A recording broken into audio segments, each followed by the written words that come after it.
ওকে, তো এইখানে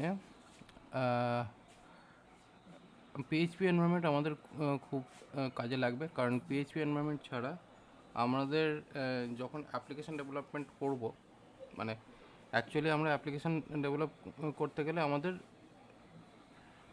ওয়াইড রেঞ্জে যাতে আমরা ডেভেলপমেন্ট করতে পারি বা বিভিন্ন রকমভাবে যাতে অ্যাপকে যাতে ডেভেলপ করতে পারি সেটা আমরা করব। অবশ্যই আমি দেখাবো যে কীভাবে ওটা আমাদের মানে জ্যাম সার্ভার তো লাগে না, কিন্তু একটা রিয়েল সার্ভারে কীভাবে ওটাকে হোস্ট করতে হয় সেটা আমি পরে দেখাবো।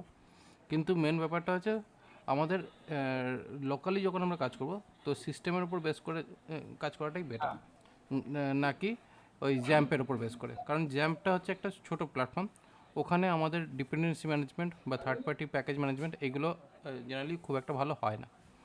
ওকে, তো সেই কারণে মেনলি আমাদের যখন কাজ করতে হবে কোনো একটা ফ্রেমওয়ার্কের উপর বেস করে কাজকর্ম করাটা ভালো।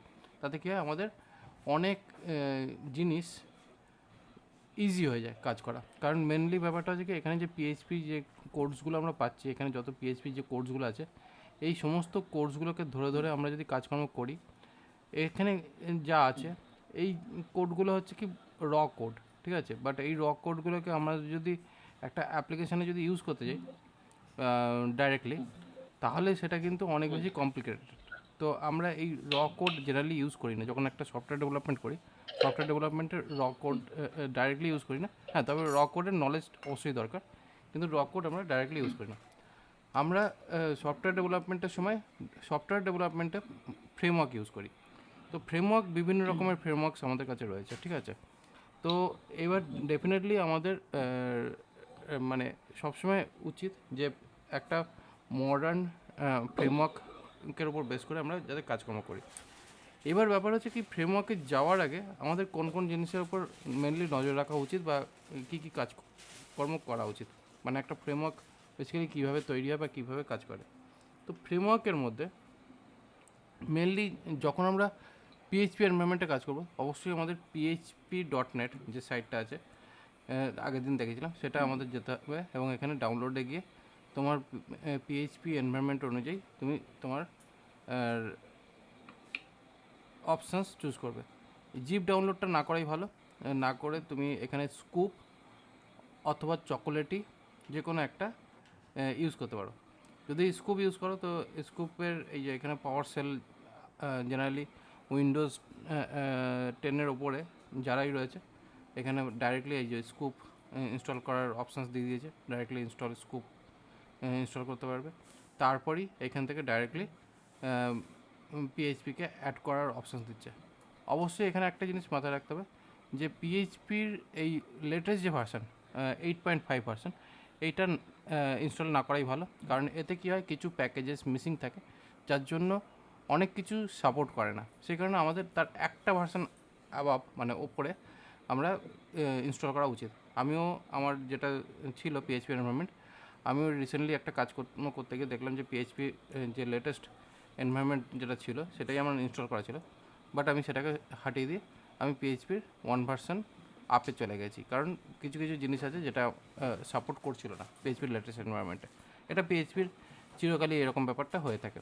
তো সেই কারণের জন্য আমাদের সবসময় যেটা লেটেস্ট ভার্সান থাকে তার একটা ভার্সান আগে যদি আমরা চুজ করি তাহলে আমাদের কাজটা বেটার হয়। কারণ এখানে সমস্ত রকম এনভায়রনমেন্টের সাপোর্ট বা যা যা রিলেটিভ যে সমস্ত প্যাকেজেসগুলো দরকার সমস্ত কিছু থাকে। ওকে, হ্যালো হ্যালো, হ্যাঁ, শুনতে পাচ্ছি। ঠিক আছে। তো এই হচ্ছে ব্যাপার। পিএইচপি আমি ইনস্টল করেছিলাম, ওই সিঙ্গেল লাইন যেটা আসে না, হুম, ওটা করেছিলাম। সিঙ্গেল লাইন ইনস্টল হয়েছে, ইনস্টল হয়েছে, পিএইচপি এনভায়রনমেন্ট ইনস্টল হয়েছে। ইনস্টল দেখাচ্ছে PHP 8.8.5 build API eight point ATS 8.4, 8.5.5। হ্যাঁ ওটা না করে 8.4টা হলে ভালো হতো, ঠিক আছে।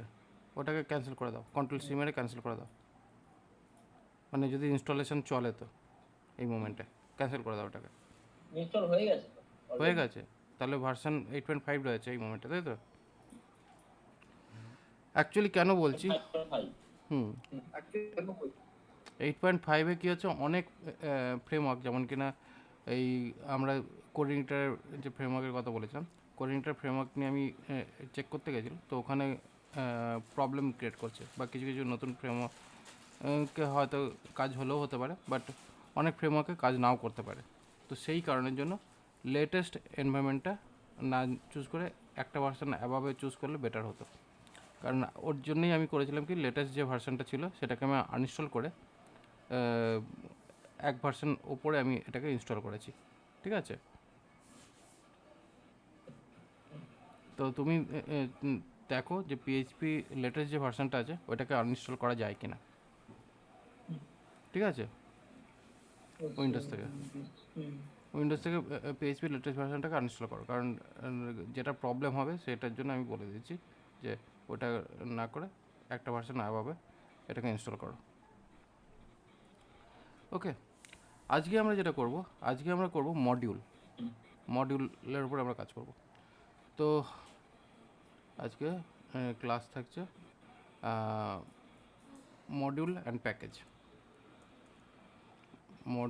মডিউলস বলেই রাখছি, মডিউলস বলে আজকে পার্টটা থাকবে। মডিউলস কীরকম? মডিউলসটা হচ্ছে বেসিক্যালি আমরা যখন পিএইচপিতে কোনো রকম ডিজাইনের ওপরে যখন কাজকর্ম করি, তো পিএইচপির ওপর কাজ করতে গেলে মডিউলস না বলে এখানে আমি এটা নাম দিচ্ছি মাই অ্যাপ নাম দিচ্ছি।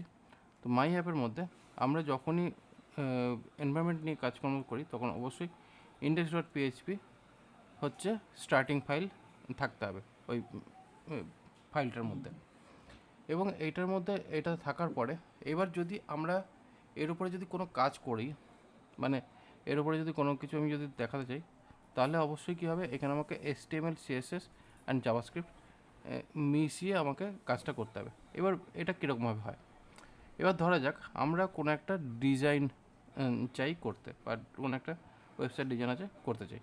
এবার ওয়েবসাইট ডিজাইন করতে গেলে এখন যেহেতু আমাদের কাছে এআই এসে গেছে, তো এআই দিয়ে আমরা কুইকলি ওয়েবসাইট পেজ ডিজাইন করতে পারি, অথবা ডিজাইনিংয়ের জন্য কিছু কিছু জিনিস আছে যেগুলোকে আমরা ইউজ করতে পারি। তো ওয়েবসাইট ডিজাইনিংয়ের জন্য বুটস্ট্র্যাপ আছে, তারপর টেইলউইন্ড সিএসএস আছে, মানে অ্যাকচুয়ালি HTML CSS লিখে আমরা ডিজাইনিংয়ের কাজটা করে থাকি। তো এবার ব্যাপার হচ্ছে কি, আমি এখানে একটা ইউআই দেখাচ্ছি যেটা লেটেস্ট ইউআই আছে এবং অনেকটা বেটার, মানে ওটা অনেকটা ওই বুটস্ট্র্যাপের মতনই। এই যে এখানে getbootstrap.com যেটা আছে, বুটস্ট্র্যাপের ব্যাপারে জানা আছে কিছু? হ্যালো, একটু একটু পড়ছিলাম স্যার, হ্যাঁ একটু একটু পড়ছিলাম বুটস্ট্র্যাপের ব্যাপারে যদি জানা থাকে, তো বুটস্ট্র্যাপে কী হচ্ছে, বুটস্ট্র্যাপের মধ্যে যদি আমরা কোনো রকম যদি কিছু আপডেট করতে চাই, তাহলে সেক্ষেত্রে বুটস্ট্র্যাপের আপডেটেশনস করতে গেলে আমাদের সিএসএস লিখে আপডেট করতে হয়। ঠিক আছে, কারণ বুটস্ট্র্যাপের পুরো ব্যাপারটা নর্মাল জাভাস্ক্রিপ্ট আর বুট সিএসএস দিয়ে লেখা। তো ঠিক আছে, কমপ্লিকেটেড করে লাভ নেই। যাই হোক, আমি তাহলে বুটস্ট্র্যাপ দিয়েই যাই। বেসিক্যালি কী হচ্ছে, বুটস্ট্র্যাপে যদি আমরা কাজ করি, বুটস্ট্র্যাপে কাজ করতে গেলে এখান থেকে getbootstrap.com এটা হচ্ছে এর অফিসিয়াল ওয়েবসাইট। এইখান থেকে আমরা একটা স্ট্রাকচার পাই। এই যে স্ট্রাকচারটা পাচ্ছি, এই স্ট্রাকচারটা হচ্ছে আমাদের অফিসিয়াল ওয়েবসাইট স্ট্রাকচার। এখানে কী হচ্ছে, একটা সিম্পল HTML সেট আমরা পাচ্ছি, যেটা হচ্ছে এটা। এবার যদি আমরা বুটস্ট্র্যাপের সাপোর্টে যদি আমরা নিই, তাহলে সেক্ষেত্রে এইটা হচ্ছে বুটস্ট্র্যাপ সাপোর্ট, যেটা হচ্ছে আমার সিডিএন লাইব্রেরি সমেত। মানে এখানে আমরা এই যে পার্টটা কপি করে বসালাম এইখানে কী হচ্ছে, ওয়েবসাইট থেকে এই CSS অ্যান্ড জাভাস্ক্রিপ্ট এই দুটো ফাইলকে টেনে এনে এখানে লাগাচ্ছে। এবার ব্যাপারটা হচ্ছে কি, একটা নর্মাল জাভাস্ক্রিপ্ট আর এই বুটস্ট্র্যাপের মধ্যে, বুটস্ট্র্যাপ HTML এর মধ্যে অ্যাকচুয়ালি সাইটের পার্থক্যটা কি, এখানে যখন আমি এটা লিখলাম, লিখে এখানে সিম্পল আমি একটা H1 ট্যাগ দিলাম, ওয়েলকাম মাই ওয়েব অ্যাপ, ওকে বলে আমি এবার এই অ্যাপটাকে, মানে এই যে index.php যে অ্যাপটা আছে সেটাকে আমি চালাবো। তো এই যে ফাইলটা আছে, এই ঠিক ফাইলটার ওপরে, index.php ফাইলটার ওপরে রাইট ক্লিক করে open with open in integrated terminal, এই ব্যাপারটা আমরা খুললেই আমাদের এইখানে এই টার্মিনালের মধ্যে এনভায়রনমেন্টটা ওপেন হয়ে যাবে। এবার কি করব, আমি এখানে কমান্ড দিয়ে আমি আমার সার্ভারটাকে ওপেন করব। লোকাল হোস্ট, এখানে আমরা যে কোনো রকমের পোর্ট আমরা এখানে অ্যাপ্লাই করতে পারি, 880, 800, 8000, হোয়াট এভার আমরা পোর্ট এখানে অ্যাপ্লাই করতে পারি। তো যেখানে আমরা এখানে কী করলাম কি 880 পোর্ট অ্যাপ্লাই করলাম, করে আমি এখানে সিম্পল এখানে ওয়েলকাম মাই অ্যাপ এই ব্যাপারটা লিখলাম, এটাই তো দিয়েছিলাম, এটাকে করলাম। এবার ব্যাপারটা হচ্ছে কি, এই যে জিনিসটা, এটাকে এবার আমরা কাজটা কীভাবে করছি। এবার এইখানে যখন আমরা কাজ করছি, এখানে বুটস্ট্র্যাপ নিয়ে কাজ করবো। তো বুটস্ট্র্যাপের জন্য এই যে দুটো লাইন আছে, এই দুটো লাইনকে আমরা এখানে ইউজ করব। এই দুটো লাইনকে আমরা ইউজ করব। এখানে কি হচ্ছে, সিএসএস লাইনটাকে আমরা, এই যে সিএসএস বলতে যেটা আমাদের স্টাইলিং, এখানে যে বুটস্ট্র্যাপ মিন সিএসএস এই যে ফাইলটা, এটার লিঙ্ক আমরা এখানে বসলাম। অ্যান্ড তারপরের যে পার্টটা স্ক্রিপ্ট, এই পার্টটা আমরা এইখানে বসালাম। ওকে, এই দুটো জিনিস বসালাম। বসাবার পরে দেখো আমার এই আউটপুটটায় এখানে রিফ্রেশ করলে স্টাইল চেঞ্জ হয়ে গেছে। ঠিক আছে, বুঝলে? এটা হয়ে গেল আমাদের স্টাইলটা চেঞ্জ হয়ে গেল। এবার এই যে স্টাইলটা যেটা চেঞ্জ হলো, এবার এটা কী হচ্ছে, এটা হচ্ছে আমাদের সিডিএল লিঙ্ক, মানে এক্সটার্নাল লিঙ্ক হিসেবে এটা আমরা ইউজ হচ্ছে। বাট আমরা অ্যাকচুয়ালি যখন কাজ করি তখন আমরা এক্সটার্নাল লিঙ্ক দিয়ে কাজ করা উচিত না, এটা রেকমেন্ডেড নয়। তো সেই কারণে কী হয়, এই যে ডাউনলোড বলে যে অপশানসটা আছে, এইখান থেকে কম্পাইল্ড সিএসএস অথবা জেএস ফাইল নিয়ে আমরা জেনারেলি কাজ করতে পারি। তাহলে এখানে আমি compiled CSS and JS file নিয়ে আমি এইখানে করছি কি, এই যে প্রজেক্ট ফোল্ডারটা, যেটা মাই অ্যাপ বলে প্রজেক্ট ফোল্ডারটা যেটা রাখছি, সেটার মধ্যে আমি এটাকে ওপেন করলাম। করার পর আমি এর ভেতরে এই বুটস্ট্র্যাপের যে জিপ ফাইলটা যেটা ডাউনলোড করেছিলাম, সেটাকে এনে এখানে আনজিপ করছি। ঠিক আছে, এবার কি হচ্ছে, এই যে ইন্ডেক্স ডট পিএইচপি যেটা আছে, এর পাশে দুটো ফোল্ডার ক্রিয়েট করছি। একটা হচ্ছে সিএসএস ফোল্ডার আর একটা জেএস ফোল্ডার, এই দুটো ফোল্ডার আমি ক্রিয়েট করছি। অ্যাকচুয়ালি আরও ফোল্ডার হতে পারে, বাট মেনলি আমার ইন্ডেক্স এর পাশে আমরা সিএসএস অ্যান্ড জেএস, এরপরে যদি আমরা মনে করি ইমেজ রাখবো, তার জন্য আমরা ইমেজেস বলে একটা ফোল্ডার রাখলাম। যদি ফন্টস থাকে, কাস্টম ফন্টস যদি আমরা ইউজ করি, তাহলে এখানে FONTS ফন্টস এরকম বলে আলাদা আলাদা ফোল্ডার থাকতে পারে। ঠিক আছে, এগুলো হচ্ছে পরবর্তীকালে দরকারের জন্য এই সমস্ত ফোল্ডারগুলো দরকার পড়ছে। এবার কি হচ্ছে, এই বুটস্ট্র্যাপ ডিস্ট, মানে বুটস্ট্র্যাপের যে ফোল্ডারটা আমি নামিয়েছিলাম, যেটাকে আনজিপ করে রেখেছি, এইখানে সিএসএস ফোল্ডারে ঢুকবো। ঢোকার পরে এইখানে শুধুমাত্র আমাদের একটা ফাইল নিতে হবে, যে ফাইলটার নাম হবে বুটস্ট্র্যাপ মিন সিএসএস অনলি। ঠিক আছে, বুটস্ট্র্যাপ মিন সিএসএস, বুটস্ট্র্যাপ মিন সিএসএস ডট ম্যাপ নয় কিন্তু, অনলি বুটস্ট্র্যাপ মিন সিএসএস। এই ফাইলটাকে নিয়ে কপি করলাম। কপি করার পর বেরিয়ে গেলাম। এবার মেন মাই অ্যাপ্লিকেশন পাতে গেলাম, এখানে বুটস্ট্র্যাপ মিন সিএসএস এই যে ফাইলটা কপি করেছিলাম সেটাকে ফেলে দিলাম এখানে। আবার বুটস্ট্র্যাপ ডিস্ট ফোল্ডারে যাব, এখানে যাব এবার জেএস ফোল্ডারের মধ্যে। জেএস ফোল্ডারের মধ্যে এখানে বুটস্ট্র্যাপ মিন জেএস ফাইল রয়েছে, বাট এইটা অ্যাকচুয়ালি নেব না, কারণ এইটা নিলে কি হবে, আমার কিছু এক্সট্রা একটা প্যাকেজ দরকার পড়ে, যেখানে কি হচ্ছে, এই যে ড্রপ ডাউন মেনুটা যেটা দেখতে পাই বুটস্ট্র্যাপে, এই বুটস্ট্র্যাপে ড্রপ ডাউন মেনুটা অ্যাকচুয়ালি কাজ করে না। তার জন্য আমাদের একটা এক্সট্রা প্লাগইনস বা এক্সট্রা জিনিস এর ভেতরে অ্যাড করা দরকার পড়ে। যার কারণে কি হচ্ছে, এখানে বুটস্ট্র্যাপ বান্ডেল মিন জেএস এই ফাইলটা অ্যাকচুয়ালি আমাদের দরকার পড়ে, যদি আমাদের এই ড্রপ ডাউনের জিনিসটাও যদি পেতে হয়। তার জন্য আমরা ওই ফাইলটাকে কপি করলাম, এই যে bootstrap bundle, bootstrap dot bundle dot min dot JS, এই ফাইলটাকে কপি করলাম।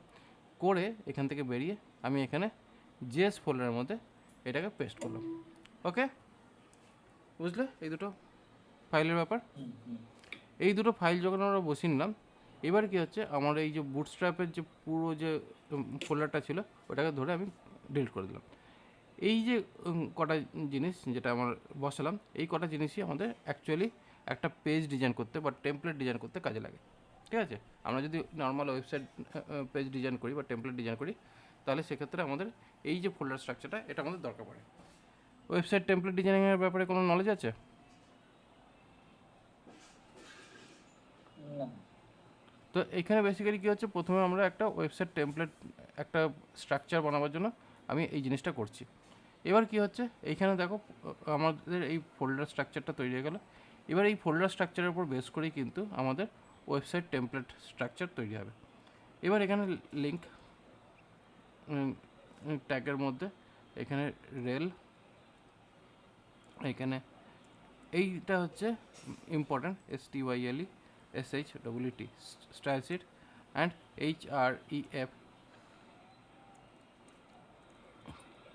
HREF মানে হচ্ছে হেডার রেফারেন্স। আচ্ছা, যখনই কিনা আমরা স্টাইল শিট ইউজ করবো, মানে যখনই আমরা CSS ইউজ করব, তখনই কিন্তু অবশ্যই মাথায় রাখতে হবে যে আমাদের এইখানে কিন্তু এই স্টাইল শিটই হবে। এই স্টাইল শিট ছাড়া এখানে ওই টেক্সট CSS বা এই সমস্ত কিছু হবে না।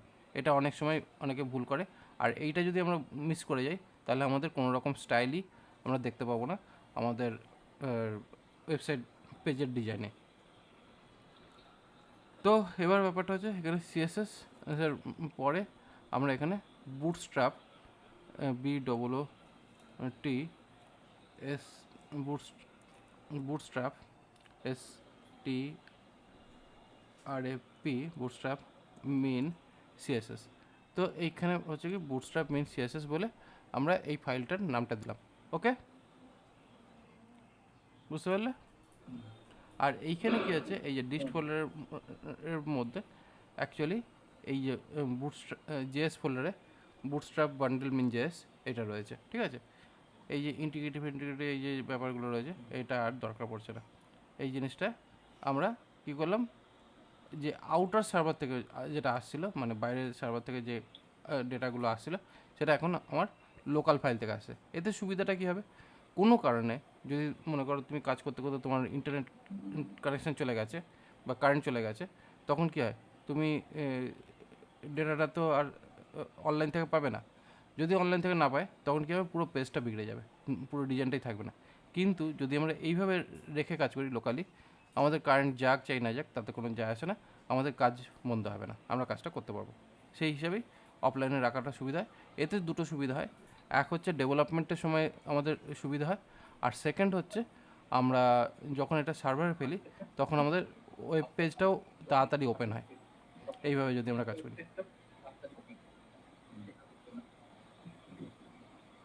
ওকে, এই অবধি ঠিক আছে? এই অবধি ক্লিয়ার? হ্যাঁ। এবারের পরের পার্টটাও দেখা যাক।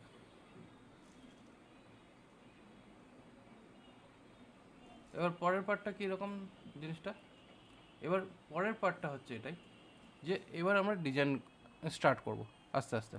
তো ডিজাইন স্টার্ট করতে গেলে কী হচ্ছে, আমরা নর্মাল CSS এর ব্যাপারে পড়াশোনা খুব একটা করছি না।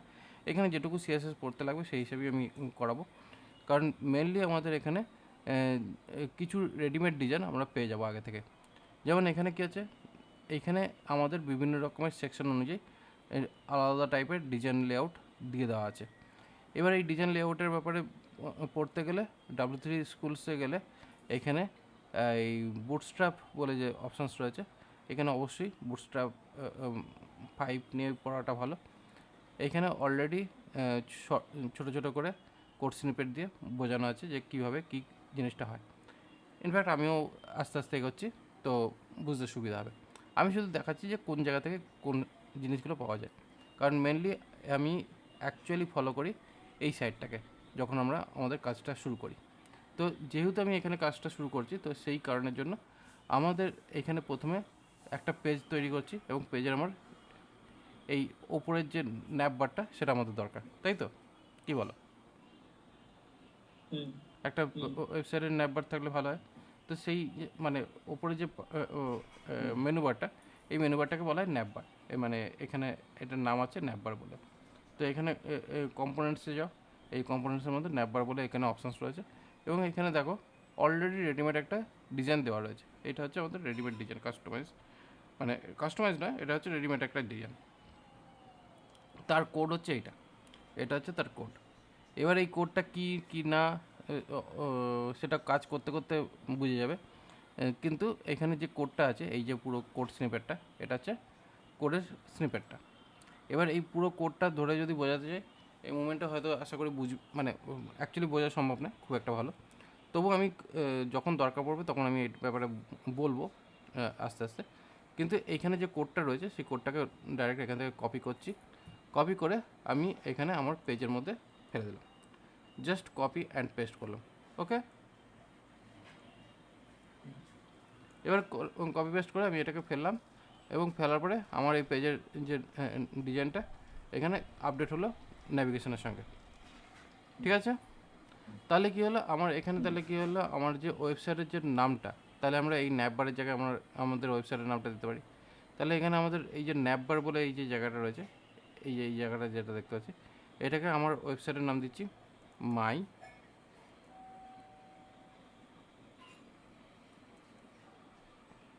ওয়েব অ্যাপ বলে নাম দিলাম। ঠিক আছে, মাই ওয়েব অ্যাপ বলে এটা নাম দিলাম।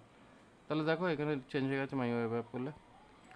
এবার এইটার উপরে যদি ক্লিক করি তাহলে কী হবে, আমাদের মেন পেজ জেনারেলি ওপেন হওয়া উচিত। তো এখানে যেই ক্লিক করলাম, মানে এখানে যদি অন্য কোনো পেজ থাকতো তাহলে সেই হিসেবে আমার মেন পেজ ওপেন হয়। এটার একটা সুবিধা আছে, যে মুভমেন্ট আমি এটাকে ছোটো করছি, এটা কী হচ্ছে মোবাইলের যেরকম দেখতে হবে সেই হিসাবে এটা অটোমেটিক্যালি সেট হয়ে যায়। এই কারণের জন্য আমরা বুটস্ট্র্যাপ ইউজ করি, কারণ এই যে কাজটা, এই কাজটা যদি আমরা ম্যানুয়ালি করতে যেতাম, মানে কোড লিখে লিখে, তাহলে এটা আমাদের খুব সহজে এই কাজটা করতে পারতাম না। তার জন্যেই আমাদের এই কাজটা সহজে করার জন্য আমরা কোডটা লিখে মানে ডাইরেক্টলি ওখান থেকে কপি করে পেস্ট করছি। এবার ঘটনাটা হচ্ছে সব কটা ডিজাইন তো আর এরকম গ্রে, সাদা কালো বা এই সমস্তভাবে থাকে না। বা এখানে যদি আমি মনে করো যদি চেঞ্জ করার দরকার পড়ে, তাহলে আমি চেঞ্জটা করবো কী করে? ঠিক আছে, তাই না? এখানে যদি আমার ব্যাকগ্রাউন্ডে যদি কোনো রকম ডিজাইন যদি চেঞ্জ করতে হয় তাহলে সেটা করবো কী করে? এবার দেখো ব্যাপারটা হচ্ছে কি, এখানে ডিজাইন চেঞ্জ করার জন্য এখানে কিছু প্রসেস বলে দেওয়া আছে। এখানে স্টেপ বাই স্টেপ এখানে এই পার্টিকুলার সেকশানে সমস্ত ডকুমেন্টেশন আমরা পড়তে পারি, এবং এইখানেই বলে দেওয়া আছে যে আমাদের এখানে ডিজাইনটা চেঞ্জ করার প্রসিডিওরটা কী। এবার দেখো এখানে যখন নিচে যাচ্ছি, এখানে আমরা ব্ল্যাক কালারে দেখতে পাচ্ছি ন্যাপবার বলে, এখানে একটা নীল কালারে দেখতে পাচ্ছি আর একটা হালকা নীল কালারে দেখতে পাচ্ছি। তো এখানে আলাদা আলাদা টাইপের অপশানস আমরা দেখতে পাচ্ছি। এবার ব্যাপারটা হচ্ছে এই যে কালার যে অপশানসটা, এটা কীভাবে আমরা বুঝতে পাবো বা এটা কীভাবে আসবে। এইখানে দেখো বিজি ডার্ক বলে এখানে একটা অপশানস রয়েছে। এইখানে হচ্ছে দেখো এখানে আমরা HTML এর এটাকে আমরা বলছি এলিমেন্ট। ঠিক আছে, আর তারপরে হচ্ছে ক্লাস হচ্ছে অ্যাট্রিবিউট। তো এলিমেন্ট কাকে বলে, অ্যাট্রিবিউট কাকে বলে জানা আছে? হ্যালো, এলিমেন্ট এলিমেন্ট হচ্ছে মানে ট্র্যাডিশনাল কোনো ইনফরমেশন আমরা যদি দিই। এলিমেন্ট হচ্ছে আমাদের কন্টেন্টটাকে লেখার জন্য যে স্পেসটা ইউজ করছি সেটাকেই জেনারেলি এলিমেন্ট বলা হচ্ছে। আর অ্যাট্রিবিউট হচ্ছে তার বিহেভিয়ারকে ডিফাইন করার জন্য অ্যাট্রিবিউট ইউজ করা হয়। আর এখানে ক্লাস অ্যাট্রিবিউট যেটা আছে সেটা মেনলি ডিজাইনিংয়ের জন্য ইউজ করা হয়ে থাকে। ওকে, হ্যালো। তো এইখানে বেসিক্যালি কী হচ্ছে, এইখানে যখন আমরা ক্লাস ইউজ করি, এইখানে একমাত্র ক্লাস লেখার সময় এই মাঝখানে মাল্টিপল ক্লাস লিখতে গেলে এখানে স্পেস দিয়ে দিয়ে লেখা হয়।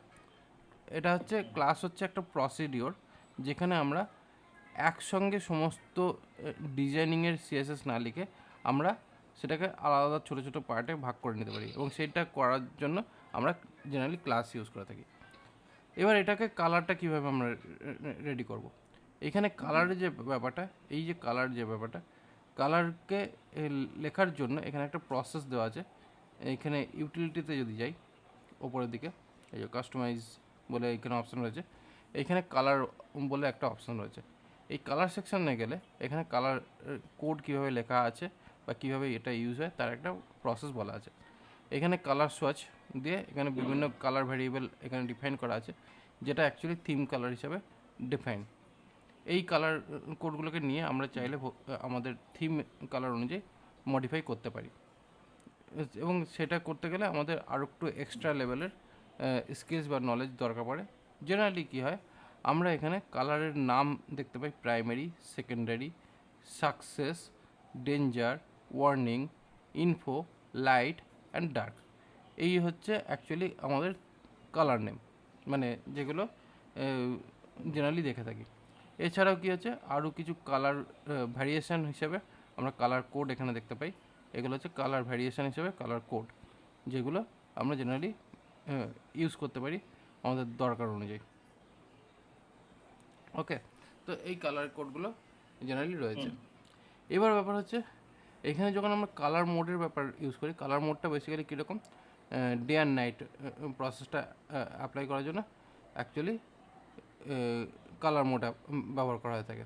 এখানে হচ্ছে এই যেটা হচ্ছে নর্মাল ডে লাইট মোড, আর এটা হচ্ছে ডার্ক মোড। মানে বেসিক্যালি কী হচ্ছে, বাই চান্স যদি কেউ যদি মনে করে যে আমি একটু ডার্ক করে নেবো যাতে আমার চোখে আলোটা বেশি না পড়ে, তাহলে সেক্ষেত্রে আমি এটাকে ডার্ক মোড করে নিতে পারছি। আবার লাইট মোডে রাখলে লাইটে আমরা দেখতে পাচ্ছি। অথবা আর একটা অপশানস থাকে অটো মোড, যেখানে বেসিক্যালি কী হচ্ছে, সিস্টেমে যেরকম ধরনের কালার অপশানস থাকবে এনাবেল হয়ে, সেই হিসেবে এখানে কালার মোড চেঞ্জ হয়ে যাবে সাইটের মধ্যে। সেই ব্যাপারটাও আমরা এনাবেল করতে পারি। এবং এই কালার মোডটাকে এনাবেল করতে গেলে এখানে কিছু জাভাস্ক্রিপ্টের কিছু কোড আছে এদের লেখা, সেই কোডটাকে জাস্ট কপি করে পেস্ট করতে হবে। এইখানে যে এই যে কোডটা আছে, এটাকে জেনারেলি ধরে কপি পেস্ট করতে হবে, তবে পরে গিয়ে আমরা কালার মোডটাকে চেঞ্জ করতে পারবো। যাই হোক, আমরা যেখানে ছিলাম সেটা হচ্ছে এই ন্যাপবার। এই ন্যাপবারের মধ্যে আমাদের যদি কালার চেঞ্জ করতে হয়, এখানে নিচে যেখানে কালার চেঞ্জেসের অপশান দেওয়া আছে, এইখানে যে ডার্ক, তো এখানে যদি আমরা ব্যাকগ্রাউন্ড কালার যদি ডার্ক করতে চাই, তাহলে এখানে ন্যাপবার বিজি ডার্ক বলে এই অপশানটা আমরা দিতে পারি। তাহলে এখানে ন্যাপবারের মধ্যে আমরা এখানে বিজি ডার্ক এই ব্যাপারটা দিলাম, দিয়ে এবার এটাকে আমি রিফ্রেশ করি, দেখো কী দাঁড়ায়। এখানে বিজি ডার্ক দেওয়ার পরে এখানে আমাদের অ্যাকচুয়ালি কোনো রকম আপডেট আমরা দেখতে পাচ্ছি না। কারণ ব্যাপারটা হচ্ছে এটাই, যে এই যে বিজি ডার্কের যে ব্যাপারটা, এর জন্য এই যে টার্টেনারি বলে এখানে আর একটা অপশানস রয়েছে। অ্যাকচুয়ালি এইটাকে হাঁটাতে হবে আমাকে, প্রথমে হাঁটিয়ে এইখানে অ্যাকচুয়ালি ডার্ক করতে হবে। এইটা অ্যাকচুয়ালি রাখা যাবে না। তাহলে কী হচ্ছে, এখন তাহলে এটা ডার্কে ব্যাকগ্রাউন্ড কালারটা চেঞ্জ হয়ে গেল। ওকে, ব্যাকগ্রাউন্ড কালারটা এখানে চেঞ্জ হয়ে গেল। কিন্তু এইটা ব্যাকগ্রাউন্ড কালারটা এইটা হলেও আমাদের এখানে কী হচ্ছে, টেক্সট কালারটা দেখো, টেক্সট কালারগুলো সব ডার্কের মধ্যে ঢাকা পড়ে গেছে, কালো কালারের মধ্যে। তাহলে এই কালো কালারটাকে যদি আমাকে হোয়াইটে বা ঠিকঠাক কালারে যদি আনতে, তাহলে কী করা যায়, তাহলে এখানে কী হচ্ছে, এখানে একটা অপশানস বলছে, সেটা হচ্ছে theme options, data BS theme. এটা হচ্ছে একটা এক্সট্রা অ্যাডিশনাল অ্যাট্রিবিউট, যেটাকে ইউজ করলে পরে কী হবে, টেক্সট কালারটা আমরা হোয়াইটে দেখতে পাবো। কারণ বেসিক্যালি কী হবে, এক্সট্রা অ্যাডিশনাল সিএসএস এর উপরে অ্যাপ্লাই হয়ে গেল, যাতে আমাদের টেক্সট কালারটা এখানে শো করছে, ভিজিবল হয়ে যাচ্ছে। ঠিক আছে, এবার ব্যাপারটা হচ্ছে কি, এবার এইটা না লিখেও, এই যে এই পার্টটা আমি না লিখেও, এখানে এই পার্টটা না লিখেও আমার এখানে আর একটা অপশানস রয়েছে এটাকে হোয়াইট করা। সেটা কি আছে, এইখানে বিজি ডার্ক না লিখে এখানে ন্যাপবার ডার্ক, যেহেতু এটা ন্যাপবার রয়েছে, সেক্ষেত্রে ন্যাপবার ডার্ক করলে পরে আমরা সেই অপশানসটাই পেতে পারি। তাতে কি হচ্ছে, আমাদের টেক্সটটা এসে গেছে। এবার টেক্সটের সঙ্গে আমাদের এখানে বিজি DARK এইভাবে লিখতে হবে, মানে বিজি ডার্ক অ্যান্ড ন্যাপবার ডার্ক, এই দুটো যখন আমি একসঙ্গে ইউজ করব, তখন কী হবে, আমাদের এই টেক্সটের যে স্টাইলিংটা সেটা এখানে অ্যাপ্লাই হচ্ছে। যে ন্যাপবার ডার্কটা কোনটা হলো, কারণ বিজি ডার্ক মানে ব্যাকগ্রাউন্ড ডার্ক হয়ে গেল। হ্যাঁ, আর ন্যাপবার ডার্ক হচ্ছে বেসিক্যালি এখানে যে টেক্সট যেগুলো রয়েছে, কারণ ওইটা তো অ্যাকচুয়ালি ডার্কে থাকলে তো অসুবিধা না, তো সেই ক্ষেত্রে মানে এই ডার্ক, ন্যাপবার ডার্ক মানে হচ্ছে আমার কালোর ওপরে হোয়াইট লেখা শো করবে, আর যদি হোয়াইটিস্ট কালার হয় তাহলে সেটা ডার্ক শো করতে হবে। তার মানে বেসিক্যালি ধরো, যদি আমার এটা যদি ইয়েলো হয়, এই ইয়েলো বলে আমি এখানে 400 টাইপের কিছু একটা কালার কোড বসানোর চেষ্টা করছি, দেখি কিছু হয় কিনা। বিজি ইয়েলো কালার দেখতে পাবো কি? দেখি। অ্যাকচুয়ালি কেন দেখতে পাচ্ছি না তার একটা কারণ আছে। কারণ বেসিক্যালি কী হচ্ছে, এই যে এখানে যে কালার অপশানস যেটা আমরা দেখেছিলাম, এখানে বিভিন্ন রকমের কালার অপশান যেগুলো দেখেছিলাম, এখানে দেখো কালার কোড কী কী রয়েছে। এখানে কালার কোড রয়েছে, এখানে body colour, secondary colour, tertiary colour, emphasis colour, এগুলো হচ্ছে কালার নেম। ঠিক আছে, যদি আমাকে ইয়েলো বসাতে হয়, আমার কালার নেম হবে ওয়ার্নিং। তো আমার এখানে অ্যাকচুয়ালি বিজি ওয়ার্নিং যদি আমি করি, তাহলে এটা কী হবে, এটা ব্যাকগ্রাউন্ডটা হবে আমার ইয়েলো। ঠিক আছে, এবার যেহেতু আমার এটা ইয়েলো হচ্ছে, তো অবশ্যই আমি এটা ন্যাপবার্ক ডার্ক রাখলে হবে না। এখানে এলআই জিএসটি যদি করি, তার মানে এটা আমার ইয়েলোর উপরে ব্ল্যাক কালারই সাপোর্ট করবে, অথবা না লিখলেও চলে আসে। ঠিক আছে, তো এটা হচ্ছে অ্যাকচুয়ালি আমাদের কালার কোড, যেটা আমাদের বুটস্ট্র্যাপের মধ্যে রয়েছে। এবার বিভিন্ন রকমের কালার অপশানস রয়েছে এখানে, ওয়ার্নিং, তারপরে হচ্ছে সাবটেল বলে এখানে অপশান দিয়েছে, তারপরে বর্ডার কালার হিসেবে রেখেছে। তো বিভিন্ন রকমের কালার হয়, এবার সেটা কালার কোড ইউজ করতে করতে বোঝা যাবে যে কালার কোড কোনটা কীরকমভাবে কাজ করছে। এবার মেন হচ্ছে এখানে ন্যাপবারের ক্ষেত্রে, এবার ধরে নেওয়া যাক আমি এখানে যে কালারটা ইউজ করলাম, এটা তো বলে দিলাম যে কি করব না করব।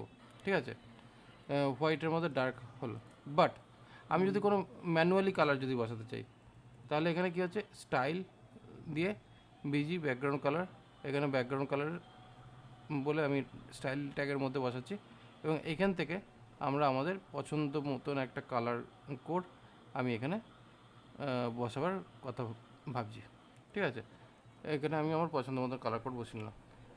সেই পছন্দ মতন কালার কোডটাই এখন আমার এখানে ওয়েবসাইটের কালার হয়ে দাঁড়ালো, ওয়েবসাইট মেনু।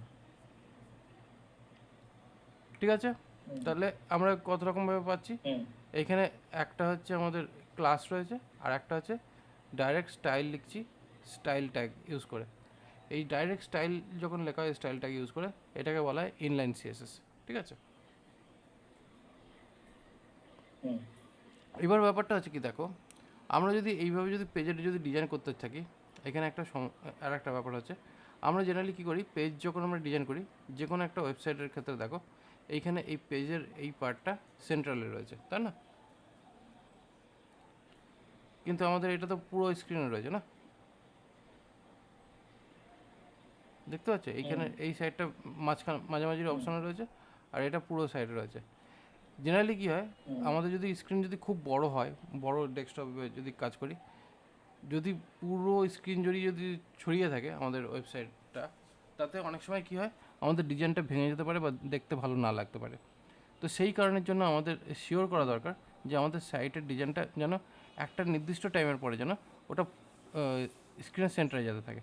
দেখো এখানে কী হচ্ছে, এই যে যখন ছোট আমার স্ক্রিন সাইজ, তখন ফুল স্ক্রিন জুড়ে দেখাবে, ঠিক আছে, সেটা কোনো প্রবলেম নেই। কিন্তু যখন অনেক বড় হয়ে যাচ্ছে, তখন কি হয়, মাঝামাঝি করে দেওয়াটা উচিত। তাতে কি হয়, আমাদের সাইটের ডিজাইনটা ব্রেক হয় না, দেখতে ভালো লাগে, সুন্দর লাগে। তো সেই কারণটার জন্য আমাদের এখানে একটা ক্লাস নেম রয়েছে, সেই ক্লাস নেমটা রয়েছে container and container fluid. Container fluid হচ্ছে 100% হোয়াইট, কিন্তু যখনই কন্টেনার ক্রিয়েট করব, তখন কি হবে, এইখানে আমাদের এই পেজের যে পুরো যে সাইজটা ছিল তার থেকে কিছুটা ছোট হয়ে স্ক্রিনের মাঝামাঝি জায়গাতে শো করছে। এবং এখানে কি হচ্ছে, এটার একটা সুবিধা আছে, আমাদের যখনই স্ক্রিন সাইজ দেখো চেঞ্জ হচ্ছে, মানে তখনই সঙ্গে সঙ্গে কী হচ্ছে, একটা জাম্প করে করে ছোটো হয়ে যাচ্ছে, দেখতে পাচ্ছ, অনেকগুলো ছোটো প্রসেসে চলে আসলো। এইটাকে বলা হয় ব্রেক পয়েন্ট। ঠিক আছে, এই ব্রেক পয়েন্টের ব্যাপারে তোমার আইডিয়া তুমি পাবে এইখানে।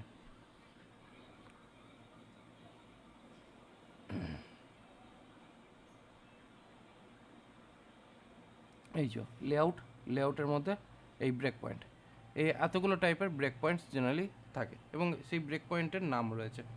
একদম ছোট যেটা থাকে তার কোনো নাম নেই, কিন্তু তারপরের থেকে স্মলের হচ্ছে SM, MD, LG, XL, XXL।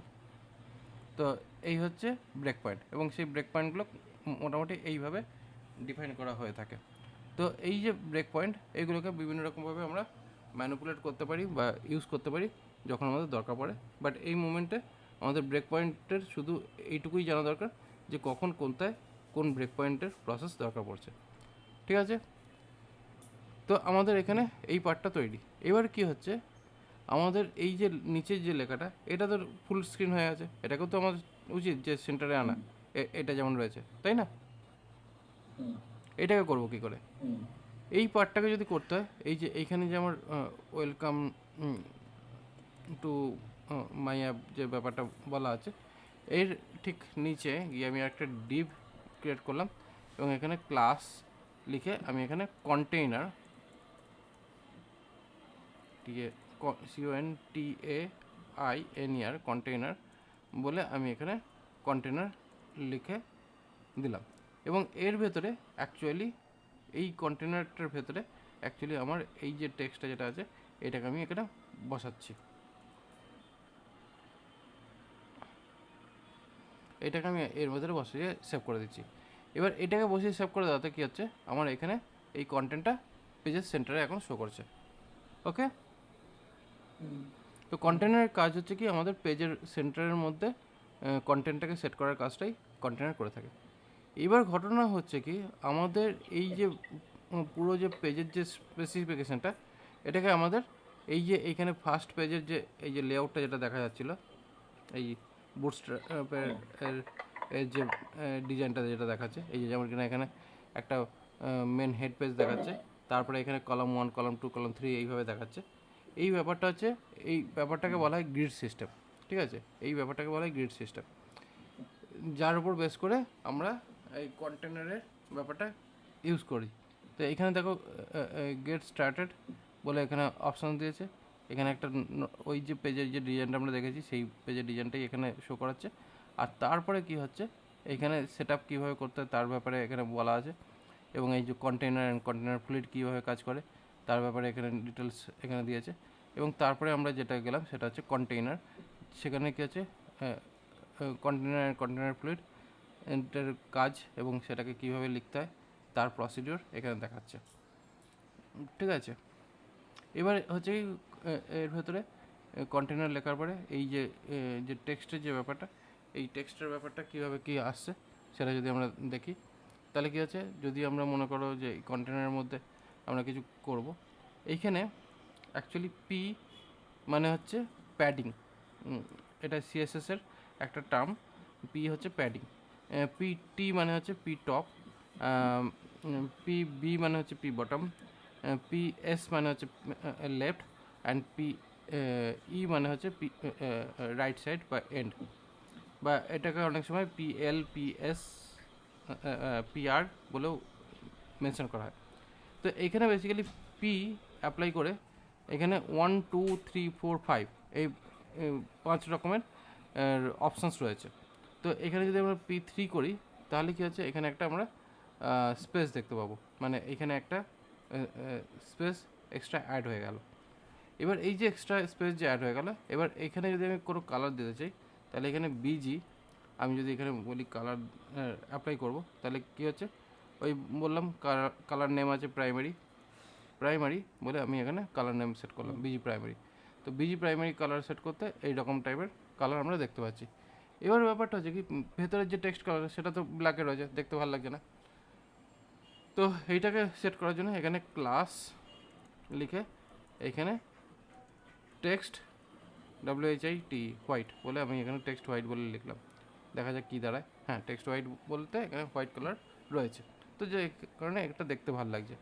কিন্তু এবার ব্যাপারটা হচ্ছে কি, এর ওপরে বা ওপর নিচে বা চারদিকে একটু স্পেস থাকলে ভালো হতো, মার্জিন থাকলে ভালো হতো। তাহলে সেক্ষেত্রে মার্জিনের জন্য আমরা যদি শুধুমাত্র ওপরে করতে চাই তাহলে MT 3 করে দিলাম, মানে 3 দাগের আমরা এটাকে স্পেস দিচ্ছি। তো এইখানে MT করলাম। বাট যদি আমরা এটা MT মানে হচ্ছে মার্জিন টপ, বাট আমরা যদি MY যদি করি তাহলে কী হবে, এটা ওপর এবং নিচে দুই জায়গাতেই সেমভাবে হাইটটা শো করবে। মানে বেসিক্যালি কীরকম দাঁড়াচ্ছে এটাকে বোঝা কীভাবে সুবিধা হবে, আমি সেম কোডটাকে আমি দুবার পেস্ট করছি। তাহলে কি হচ্ছে দেখো, এই মুমেন্টে আমি দুটো জায়গায় দুটোকেই সেমভাবে পেস্ট করলাম। তো পেস্ট করতে এখানে চারদিকে একটা নর্মাল একটা স্পেস রয়েছে, যেটা ভেতরের মধ্যেও রয়েছে আবার বাইরের মধ্যেও রয়েছে। তো বাইরে যেটা রয়েছে সেটা হচ্ছে মার্জিন পার্ট, আর ভেতরে যেটা থাকে সেটা হচ্ছে প্যাডিং পার্ট। ওকে,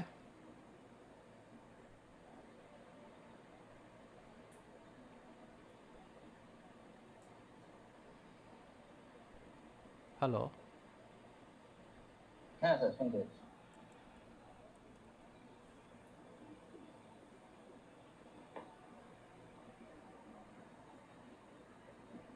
ওকে, এখানে একটা সমস্যা হয়েছে যে আমরা যেহেতু এখানে এম বলেছি না, এম বলতে ও অ্যাকচুয়ালি এখানে একটা অন্য টাইপের অপশান সেখানে সেট হয়।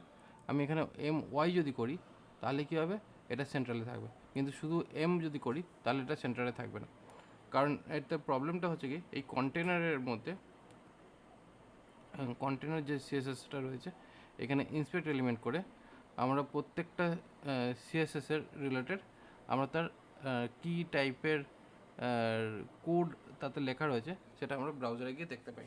সিএসএস কোড, এইগুলো হচ্ছে সিএসএস কোড। প্রত্যেকটা ক্লাস নেমের সঙ্গে, এই যেটা হচ্ছে ক্লাস নেম যেটা আমরা এখানে এই লাইনে ইউজ করা আছে, এবং তার সঙ্গে প্রত্যেকটা ক্লাসের মধ্যে কী কী সিএসএস কোড এখানে লেখা আছে সেটা আমরা ব্রাউজারে গেলে দেখতে পাই। ওকে, হ্যালো।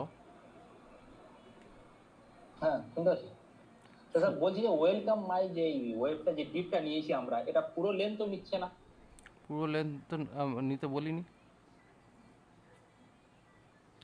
পুরো হাইট তো নিতে বলিনি, পুরো হাইটে তো নিতে বলিনি। এটা তো মেন হচ্ছে হাইটটা তো আমাদের আনলিমিটেড, যত বেশি আমরা চাইবো স্ক্রল করতে পারি। তো কতটা নেব সেটা তো আমাদের বলতে হবে। তাহলে যদি আমাকে পুরো হাইটে যদি ব্যাপারটা আমাকে বলতে হয়, তাহলে এখানে হাইট ডিফাইন করে দিতে হবে স্টাইল দিয়ে। এখানে বলতে হবে যে আমার হাইট কতটা চাই। এখানে জিআই জিএসটি হাইট কতটা চাই তাহলে সেটা বলতে হবে। আমি যদি মনে করি 200 পিক্সেল চাই, তা 200 পিক্সেল হাইট বলে দিলাম, তাহলে এখানে আমার 200 পিক্সেল হাইট হয়ে গেল। আর যদি মনে করি আমি 1200 পিক্সেল হাইট বলবো, 1200 পিক্সেল হাইট হতে পারে, কারণ এখানে হাইটের তো আমার কোনো লিমিট নেই। কারণ আমার হাইট বাড়লে তো আমার পেজ স্ক্রল করবে। তার জন্য আমার এখানে হাইটটা ইন জেনারেল ততটাই হবে যতটা আমার কন্টেন্ট থাকবে। যখন আমার কন্টেন্ট থাকবে না তখন আমার হাইটও সেই হিসাবে অ্যাডজাস্ট হবে।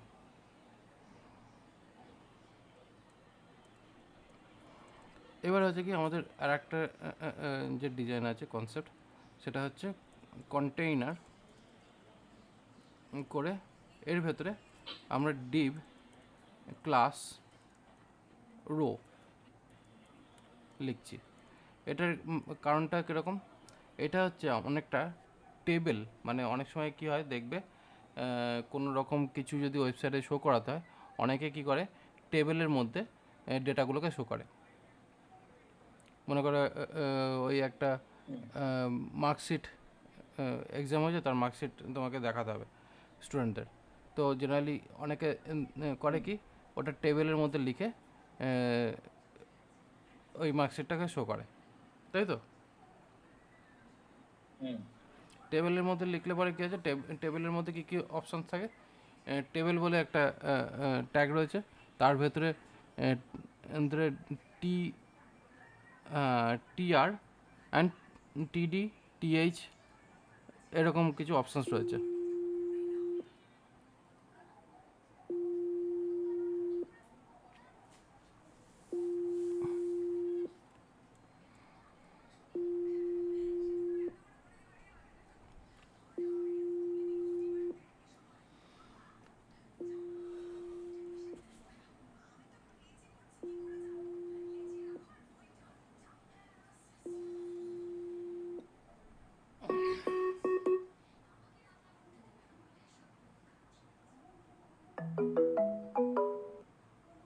হ্যালো। নেট চলে গেছে। হুম, ঠিক আছে, এখন দেখা যাচ্ছে। দেখা যাচ্ছে। ওকে, তো এখানে বেসিক্যালি কী হচ্ছে, আমরা এবার করবো কি, ওই টেবিলের ব্যাপারটাকে আমরা অ্যাকচুয়ালি ক্লাস নেম দিয়ে এমনভাবে তৈরি করা আছে যে এখানে প্রথমে টেবিল স্টার্ট করার জন্য আমরা এখানে টেবিল লিখি না, কন্টেনার দিয়ে স্টার্ট করি। তারপরে কী হয়, রো ক্রিয়েট করি, আর রো এর ভেতরে আমরা কলাম রাখি। মানে হচ্ছে ব্যাপারটা কীরকম, প্রথমে আমরা পেজের কোন এরিয়াতে ডেটাটা থাকবে সেটাকে মেনশন করি। তারপরে আমরা এইভাবে এইভাবে মানে লেফট টু রাইট করে আমরা আগে প্রথমে কলাম সেট করি, অ্যান্ড কলাম নেই, রো সেট করি। রো সেট করার পরে তার মধ্যে আমরা কলাম সেট করি। মানে এটা হচ্ছে অ্যাকচুয়ালি আমাদের ডিজাইনিংয়ের প্রসিডিওর। তো এখানে basically Depp class equal to column COL করে এখানে মেনলি আমি এখানে H1 COLUMN column 1 and P ট্যাগের মধ্যে this is the COLUMN CO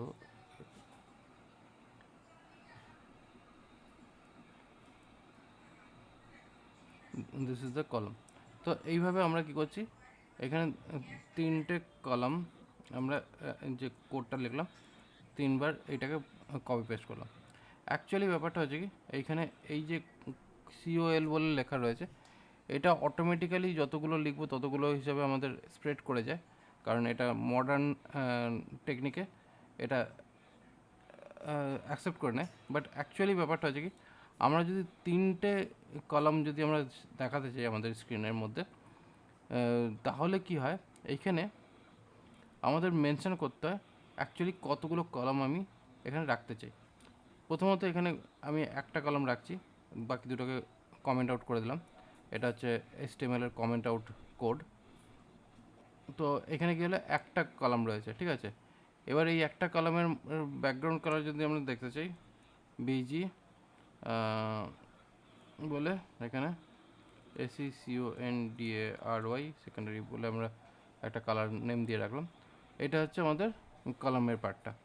তো এই যে কলামের যে পার্টটা এতটা হচ্ছে কি আমাদের একটা কলাম হয়েছে, যেহেতু আমাদের একটা রো একটা কলাম রয়েছে।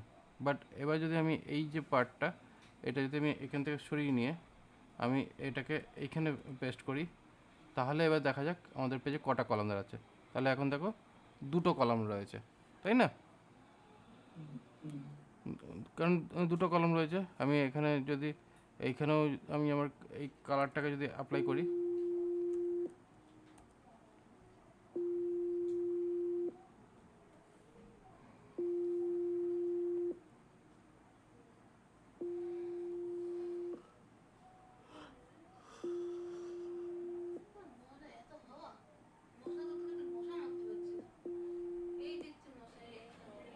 হ্যালো, হ্যাঁ সুরজ।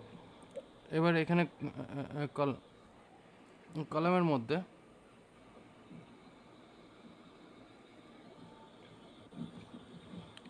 কলামের মধ্যে এইখানে কিন্তু কোথায় দেখা যাচ্ছে, আমার স্ক্রিন দেখা যাচ্ছে? হ্যাঁ হ্যাঁ হ্যাঁ, সে দেখতে পাচ্ছি। এই যে এখানে কলাম 1 বলে দুটো রয়েছে, ঠিক আছে। এবার এই কলাম 1-এর মধ্যে কলাম 1 এবং কলাম 2, এখানে দুটো আমরা কলাম এখানে রেখে দিচ্ছি। এবার ঘটনাটা হচ্ছে কি, আমরা যতগুলো কলাম আমরা এখানে অ্যাটাচ করব, মানে যতগুলো কলাম অপশানস আমরা এখানে ওপেন রাখবো, ততগুলো কলাম কিন্তু অটোমেটিক্যালি ক্রিয়েট হয়ে যাচ্ছে। কারণ এখানে যে কল বলে যে অপশানসটা রয়েছে, এ কী করে, রো এর আন্ডারে যতগুলো আমরা কলাম তৈরি করার চেষ্টা করবো তো ঠিক ততগুলো হয়ে যাবে। অ্যাকচুয়ালি এখানে 12খানা কলাম তৈরি করা অপশানস যায়, 12টা কলাম তৈরি করতে পারি আমরা পরপর যদি মনে করি। তো এখানে এই যে প্রত্যেকটাতে আমি কালার কোড দিয়ে এখানে 3টে কলাম আপাতত পাশাপাশি রেখেছি। এবার এই যে সেম যে কলামটাকে আমি যদি আরেকটা যদি কপি করি, দেখো এখানে আরেকটা কলামও আমাদের অ্যাডিশনে এসে যাবে, মানে 4 নম্বর কলামও এসে গেল। তার মানে এখানে বেসিক্যালি কী হলো, আমাদের কলাম 3 অ্যান্ড কলাম 4 যদি দেখি, তাহলে 4টে কলাম আমার এক জায়গায় রয়েছে। বাট আমরা চাইছি যে পেজের 3টে পার্টে আমরা ভাগ করি এবং 4 নম্বর কলামটা নিচে আসুক। যদি এরকম আমরা চাই, তাহলে সেক্ষেত্রে কী করতে পারি, এই কলামের পাশে আমরা যদি 3 ভাগে রাখতে চাই তাহলে কী করতে হবে, 3 4 12, মানে আমাদের অ্যাকচুয়ালি 12কে ক্যালকুলেট করতে হবে পুরো টোটাল এরিয়াটাকে। তো সেই কারণে 4 4 4 যদি আমরা এইভাবে সেট করি অ্যান্ড 4 এইভাবে পুরো ব্যাপারটা সেট করলাম, তাহলে এখানে আমার দাঁড়ালো কি টোটাল কটা তাহলে এরিয়া ব্লক করেছে, 4 4 8 4 12 আর 4 16। তো 16টা কলম তো আমার একটা লাইনে থাকে না, আমার একটা কলমে ম্যাক্সিমাম 12টা কলম থাকতে পারে। তো এটা 4 মানে হচ্ছে 4টে কলমের স্পেস ও একটা কলমে নিচ্ছে, এটার মানে। তো এখানে কী হচ্ছে, 4টে কলমের স্পেস একটা কলমে রয়েছে, সেই কারণে 1 2 3 3টে কলম আমরা এখানে দেখতে পাচ্ছি, মানে এক একটা কলমের স্পেস রয়েছে 4 করে। এবার এর মধ্যে যদি মনে করো যে আমরা একটু গ্যাপ এখানে রাখতে চাই, গ্যাপ বলে এখানে একটা অপশানস রয়েছে। এই গ্যাপ অপশানসটা যখনই আমরা এখানে অ্যাপ্লাই করলাম, এবার এখানে এই গ্যাপ অপশানসটা অ্যাপ্লাই করতেই এখানে একটু স্টাইলটা চেঞ্জ হয়ে গেল, কারণ এই গ্যাপটা দেওয়া মানে হচ্ছে এইখানে তখন কিন্তু আমাদের এইখানে প্রত্যেকটা কলামের একটা নিজস্ব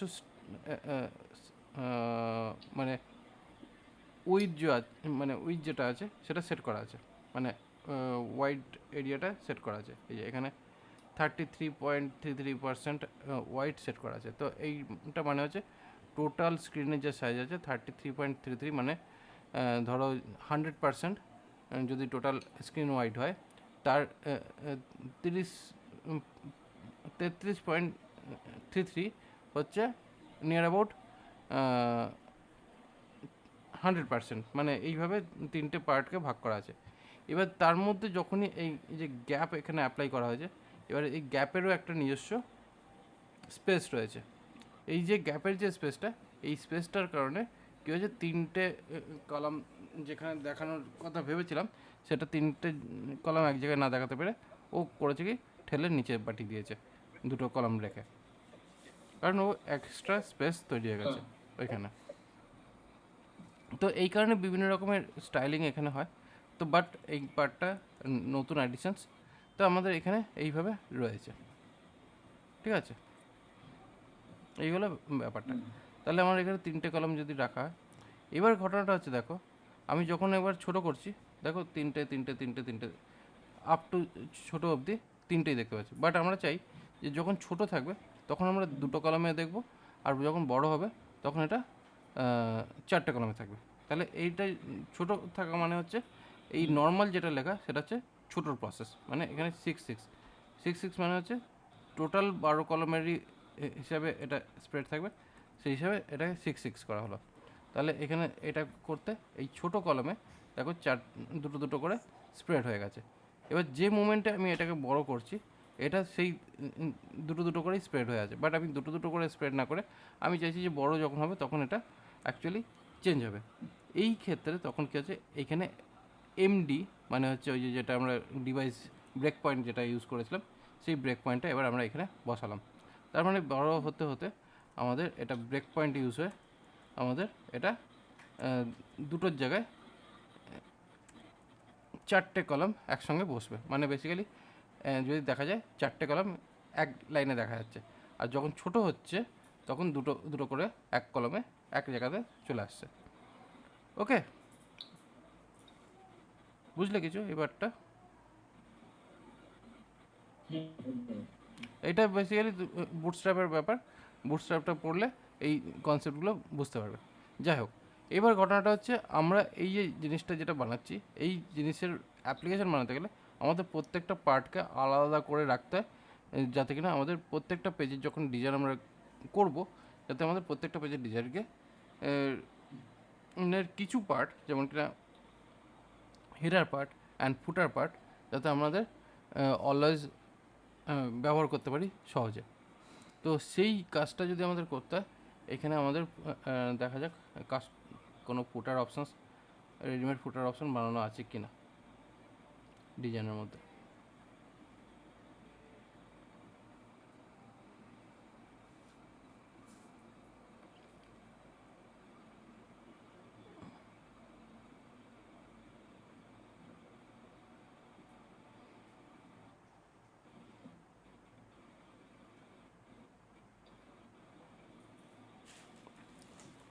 অনেক সময় ফুটার অপশানস আমরা দেখতে পাই না, মানে থাকে না। তো এবার যদি আমাদের ফুটার যদি বানাতে হয় তাহলে সেক্ষেত্রে আমরা এখানে করতে পারি কি, এখানে FWTR ফুটার বলে আমরা ফুটার এলিমেন্ট অ্যাপ্লাই করতে পারি, এবং ফুটার এলিমেন্ট অ্যাপ্লাই করে আমরা এখানে ক্লাস ফুটারের বিজি করে CONDARY second RY sorry CONDARY secondary বলে এখানে আমরা ফুটার অপশানস রাখছি। এবং এইখানে এই ফুটারের মধ্যে ধরো আমরা একটা কাস্টম ফুটার টাইপ রেডি করব, যার মধ্যে এখানে রো রাখছি, এবং এখানে আমাদের 3টে ফুটার থাকবে জেনারেলি।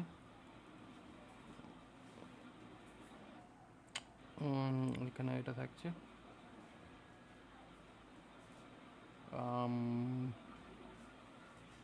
4 4 4।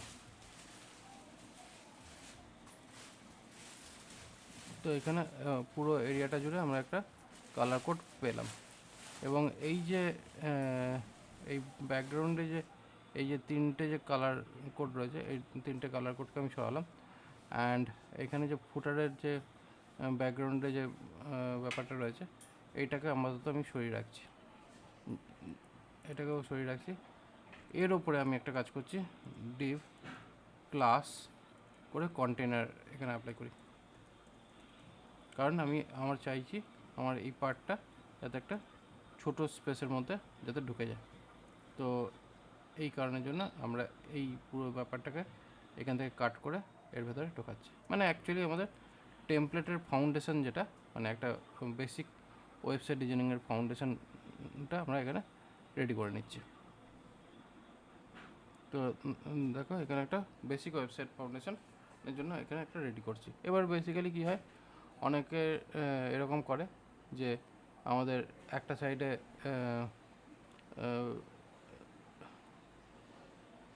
অনেকে চায় যে একটা সাইডে ওয়েবসাইটের নেম ডিটেলসটা থাকছে, তো মাই ওয়েব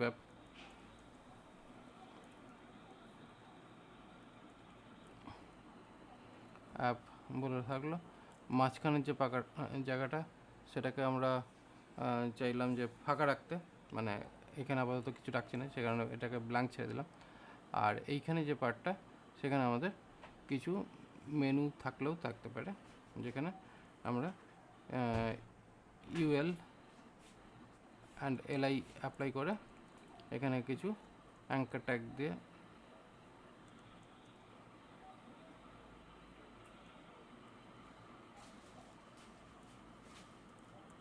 হোম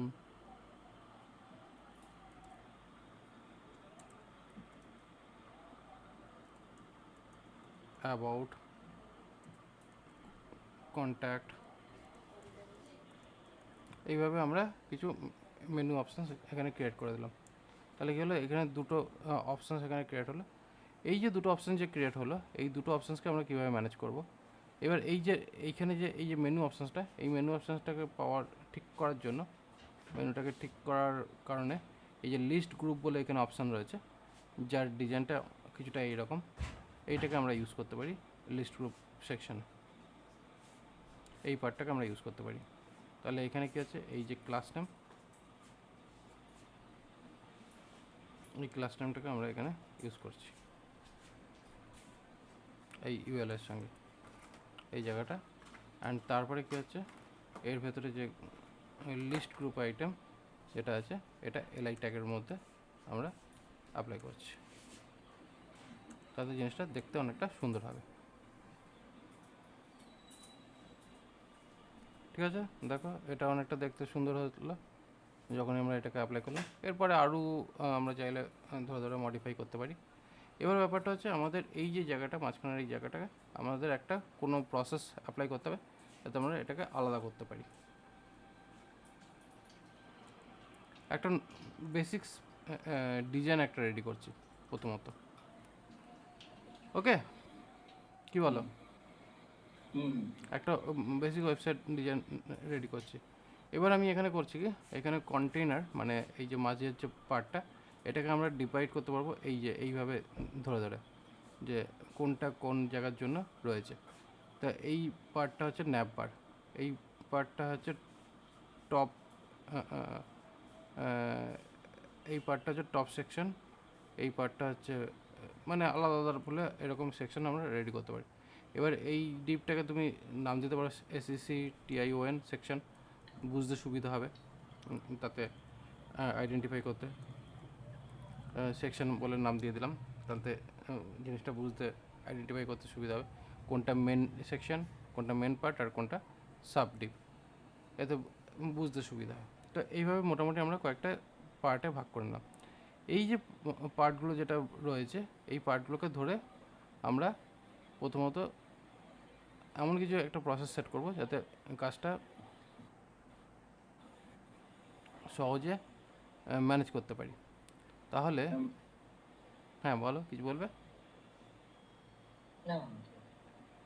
এবার এখানে কন্টেনারের মধ্যে আমি এখানে স্টাইল ইকুয়াল টু এখানে ম্যাক্স হাইট HEIGST এই বলে একটা অপশানস রয়েছে, যেটাকে আমি পার্সেন্টেজ ওয়াইজ দিচ্ছি। মানে ধরো এখানে 70% ম্যাক্সিমাম হাইট রাখবো, এটাকে করব VH, মানে যতটা অপশানস এখানে শো করছে ততটার মধ্যে আমরা VH করব।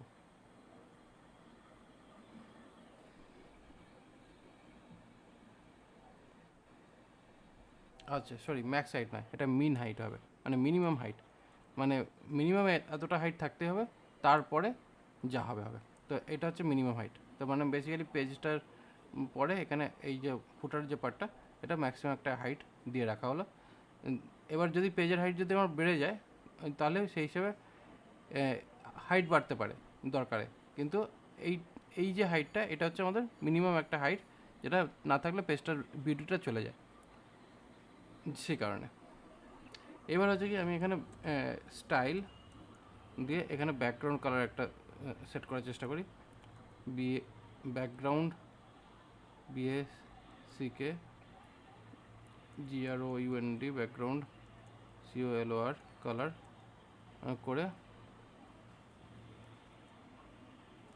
এখানে কিছু একটা কালার নিলাম, নিয়ে এবার আমি এখানে পপ আপ আসলো, সেই পপ আপ ধরে আমি একটু কালার কোডটা একটা বসিয়ে নিলাম, সেট করে দিলাম। তাহলে দেখো এখানে দেখো আমাদের এই ব্যাকগ্রাউন্ড কালার কোডটা এখানে অ্যাপ্লাই হলো। বাট এই যে ব্যাকগ্রাউন্ড কালার কোডটা আমরা এইখানে না বসিয়ে অ্যাকচুয়ালি বসাবো এইখানে, তাতে সুবিধা হবে। তাহলে এখানে ব্যাকগ্রাউন্ড কালার কোডটা এখানে বসালাম, এবং অবশ্যই এইখানে এই যে লিস্ট গ্রুপ যেটা রয়েছে, এই লিস্ট গ্রুপের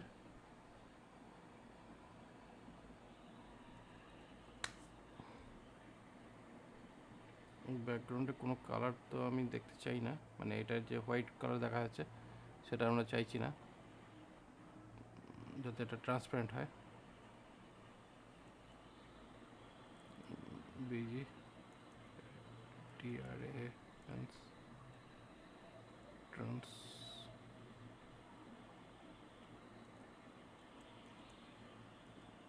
transparent।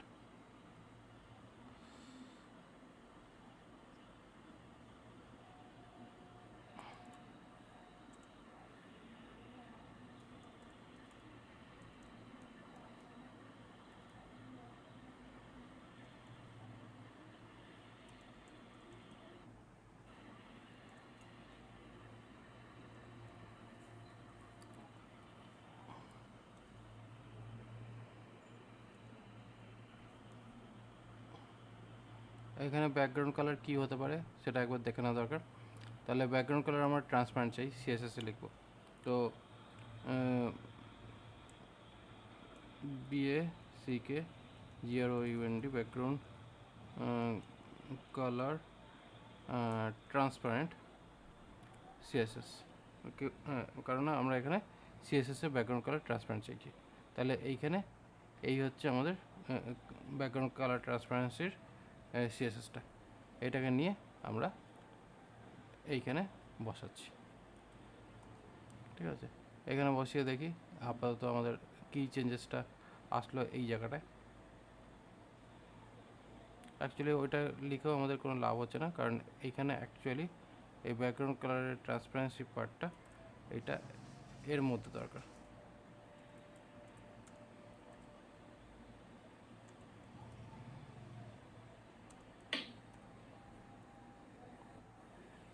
এইখানে এই যে ব্যাকগ্রাউন্ড কালার ট্রান্সপারেন্সিটা আমরা এখানে পেলাম, ঠিক আছে। এবার ঘটনাটা হচ্ছে যে এই যে ট্রান্সপারেন্সি যে কালারটা, এইটাকে যদি মনে করো যে এখানে এই যে ইনলাইনে যেটা লিখেছি এটা তো অনেকটা বেশি হয়ে গেছে লেখালেখি, চাইছি যে না আমরা আমাদের মতন একটু কোডটা যাতে ছোটো থাকে আর কাজটাও যাতে ভালো সুবিধা হয় সেটা যাতে করতে পারি। তাহলে সেক্ষেত্রে কী করব, এই যে যে এক্সট্রা যে সিএসএসটা যেটা লিখছি, এই এক্সট্রা সিএসএসটা লেখার জন্য আমরা এখানে মেনলি করব কি, এখানে এক্সট্রা আর একটা স্টাইল ডট সিএসএস বলে আর একটা পেজ ওপেন করলাম। এইখানে অ্যাকচুয়ালি আমরা এক্সট্রা যে সিএসএসগুলো লিখছি ইনলাইনে সেটাকে আমরা ওর ভেতরে লিখে দেবো। তা সেটা কীভাবে লিখবো, তার জন্য প্রথমে কী করতে হবে কি, বুটস্ট্র্যাপ সিএসএস যেটা আমাদের অলরেডি রয়েছে সেটার নিচে আমাদের এই যে নতুন যে ফাইলটা ওপেন করলাম সেই ফাইলটাকে আমরা এখানে অ্যাটাচ করব।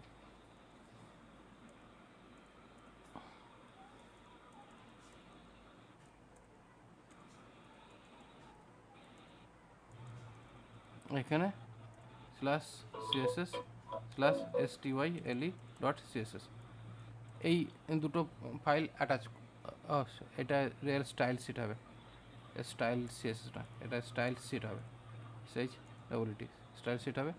এবং এখানে কি করব, যে যে জায়গাগুলোতে আমাদের এক্সট্রা অপশানস দিতে হচ্ছে, যেমন কিনা এই যে এই এই যে ন্যাপ বারের ক্ষেত্রে আমরা যে ব্যাকগ্রাউন্ড কালারটা যেটা বসিয়েছি, তাহলে কী হচ্ছে এখানে যে ন্যাপ বার আমরা যেটা ইউজ করছি, এই ন্যাপ বার এর এই ক্লাস নেমটাকে ধরে আমি এখানে ডট ন্যাপ বার লিখে এখানে এটা দিলাম। এবার এই যে কালারটা যেটা আমরা এখানে অ্যাপ্লাই করেছি, এই কালারটাকে আমি এখান থেকে তুলে নিয়ে আমরা এইখানে পেস্ট করে দিলাম, ঠিক আছে। তাহলে দেখো এবার কী হচ্ছে, আমাদের এখানে ওপরে যে হেডারে যে অপশানসটা সেটা একই রকমই থাকছে, কোনো রকম চেঞ্জেস আসছে না, ঠিক আছে। তার মানে বেসিক্যালি কী হলো, আমাদের এখানে যে এক্সট্রা যে কালার কোডটা যেটা ছিল সেটা সরে গিয়ে আমার ওইটা অ্যাপ্লাই হয়ে গেল। এবার যেমন কিনা এইখানে এই যে কন্টেইনার, এবার এই কন্টেইনারের যে ব্যাপারটা, এইটার জন্য কিন্তু আমরা এই যে সেকশনটার নাম, এই সেকশনটার নাম হচ্ছে মেন কন্টেন্ট। তো যার জন্য আমরা এখানে কী করবো, এখানে একটা এক্সট্রা নাম দিচ্ছি কন্টেন্ট বলে, বা কন্টেন্টস বলে আমি নাম দিলাম। তার মধ্যে আমি এই ব্যাপারটাকে বসলাম। এবার এই যে কন্টেন্টস বলে যে ক্লাসটা রয়েছে এইটাকে আমি কপি করে এই যে কন্টেইনারের সঙ্গে আমরা এক্সট্রা কন্টেন্ট স্পেসটাকে মানে স্পেস দিয়ে কন্টেন্টসটাকে এখানে বসিয়ে দিলাম। তাহলে কী হলো, আমাদের এই যে এখানে যে হাইটটা যেটা রয়েছে এই কন্টেন্টের, সেই হাইটটা আমরা এক্স্যাক্টলি পাচ্ছি। এর পরের যে পার্টটা রয়েছে, এই পরের পার্টে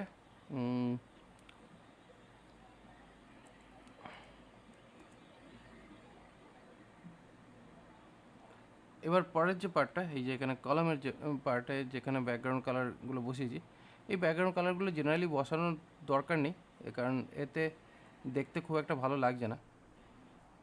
জাস্ট এটা আইডেন্টিফাই করার জন্য যে আমাদের কোন কলামটা কতদূর স্পেস নিচ্ছে সেটা বোঝার জন্য জেনারেলি, কিন্তু এটা দেখতে ভালো লাগছে না। আর এইখানে যে ফুটারের যে ব্যাপারটা, এই যে ফুটারের যে ব্যাকগ্রাউন্ড কালারটা, এটাও আমরা এখান থেকে সরিয়ে নিচ্ছি। সরিয়ে নিয়ে আমরা এখানে সিএসএসের মধ্যে FWTER ফুটার, এটা হচ্ছে আমাদের ট্যাগ নেমেরটাকেই ডাইরেক্টলি এখানে অ্যাপ্লাই করেছি। এবং এইখানে এই ফুটারের পরে কোনো স্টাইল বা ক্লাস কিচ্ছু লিখতে লাগলো না, ডাইরেক্টলি আমরা এখানে যেটা রয়েছে সেটাই এখানে অ্যাপ্লাই করছি। এবং এটাকে অ্যাপ্লাই করার পর এখানে আমরা কিছু প্যাডিং এখানে অ্যাপ্লাই করতে পারি, PADDING প্যাডিং বলে।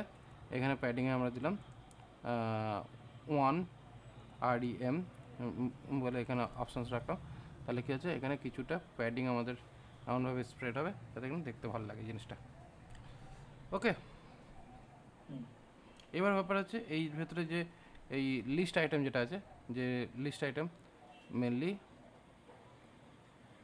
এই যে গ্রুপ লিস্ট আইটেম যেটা রয়েছে, লিস্ট গ্রুপ আইটেম, এই লিস্ট গ্রুপ আইটেমটাকে আমরা স্পেসিফিক্যালি যেটা ফুটারের মধ্যে রয়েছে সেই ফুটারের মধ্যে থাকা লিস্ট গ্রুপ আইটেমের কালারটাই আমরা ট্রান্সপারেন্ট করতে চাই।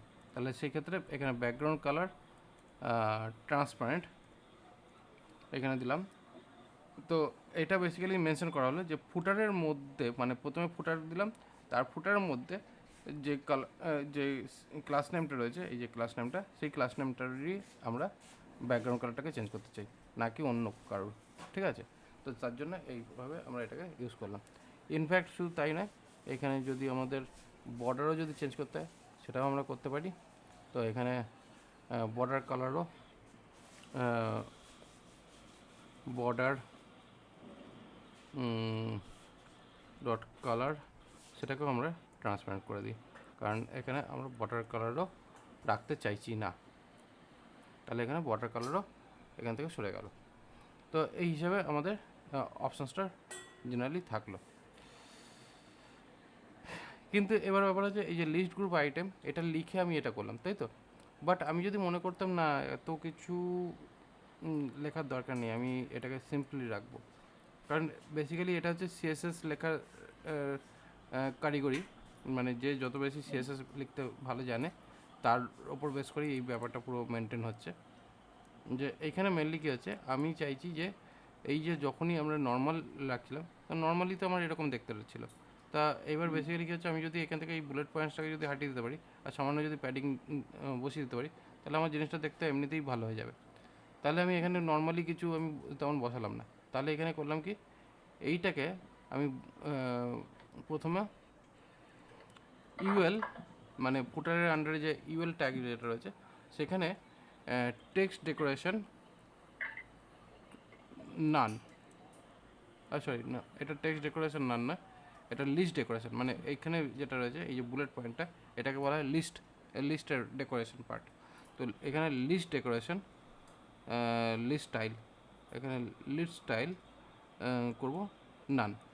তাতে কী হবে, এই বুলেট পয়েন্ট যেগুলো ছিল সেগুলো সরে যাবে। ঠিক আছে, এটা সরে গেল। এরপরে এই পার্টটাকে কপি করে আমি এর পরে এলআই অ্যান্ড অ্যাঙ্কার ট্যাগ এটাকে নিলাম।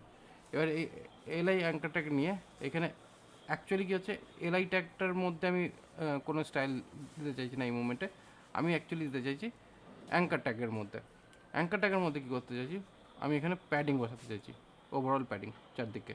তো চারদিকে আমি প্যাডিং বসাতে চাইছি 12 পিক্সেল প্যাডিং বসাতে চাইছি ওভারঅল। তো দেখো এখানে এটাকে 12 পিক্সেল বসালাম।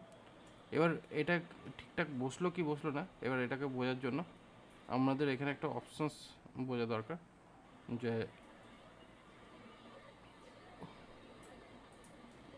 অ্যাকচুয়ালি বসেছে কিন্তু যেরকমভাবে আমার স্পেসিংটা হওয়া দরকার ছিল সেই হিসেবে আমরা স্পেসটা পাইনি। এইটাকে পেতে গেলে অ্যাকচুয়ালি এইখানে দুটোভাবে আমাকে করতে হবে। লিস্ট স্টাইলের উপরে আমার প্যাডিং থাকবে অ্যান্ড অ্যাঙ্কার ট্যাগের উপরও প্যাডিংটা থাকবে। তাহলে এইখান থেকে আমাদের দুটো ক্ষেত্রেই আমরা প্যাডিংটা দেখতে পাচ্ছি।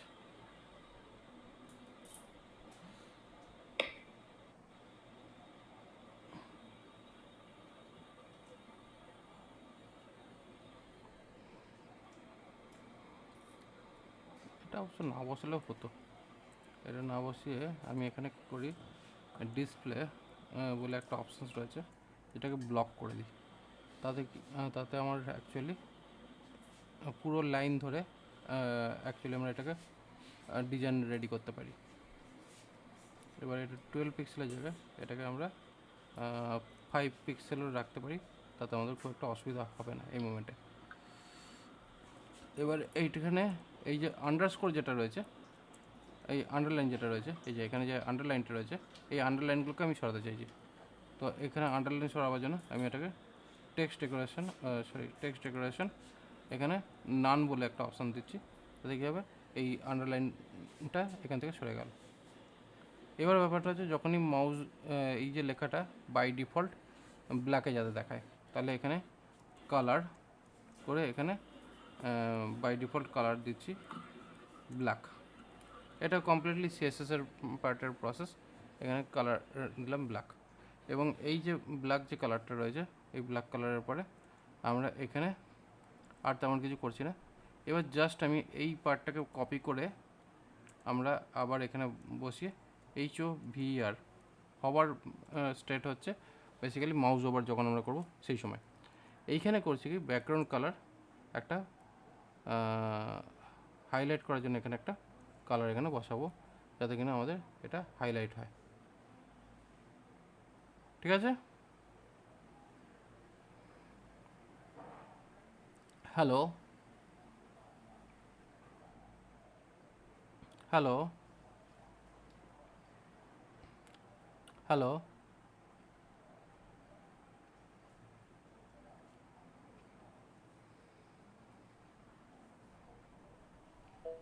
হ্যাঁ স্যার। এই যে পুরো যে ডিজাইনিংয়ের যে পার্টটা করলাম, এটা কিন্তু অ্যাকচুয়ালি আমাদের এটাকে পিএইচপির পার্ট নাও বলতে পারি, মানে এটা অ্যাকচুয়ালি পুরোপুরি পিএইচপির পার্ট নয়।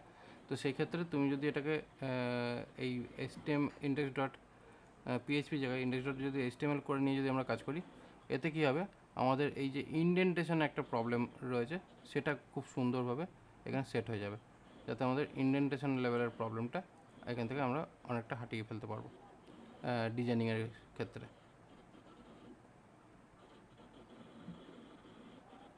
এবং এখানে আমি এটাকে আবার রিলঞ্চ করলাম, করে দেখি আমাদের actually index dot HTML PHP এনভায়রনমেন্টে ইন্ডেক্স পেজ হিসেবে ট্রিট করছে। তো এইভাবে আমাদের পুরো পেজের যে ডিজাইন, মানে একটা নর্মাল ওয়েবসাইট টেমপ্লেট ডিজাইন মোটামুটি এইভাবে আমরা করতে পারি স্টার্টিংয়ে। কোনো ডাউট, কোনো কোশ্চেন? এটা একটু দেখতে হবে স্যার একবার। কারণ বেসিক্যালি হ্যাঁ, বেসিক্যালি আজকে যে পার্টটা আমি করলাম এটা হচ্ছে বুটস্ট্র্যাপ দিয়ে একটা বেসিক সিম্পল ডিজাইন তৈরি করে দেখালাম। কারণ মেন ব্যাপার হচ্ছে যখনই আমরা ওয়েব অ্যাপ্লিকেশন করব, উইদাউট ডিজাইন আমরা কিছু করে উঠতে পারবো না। তো সেক্ষেত্রে আমাদের অবশ্যই ডিজাইনটা দরকার পড়বেই। তো সেই কারণে আজকের ক্লাসটা অনলি ডিজাইনিংয়ের ওপরেই থাকুক, ঠিক আছে? কারণ নেক্সট আমরা বসবো রোববার সকালে, তো সেক্ষেত্রে মাঝখানে হাতে একটা দিন টাইম আছে। তো আজকের ক্লাসটা এটাই থাকছে।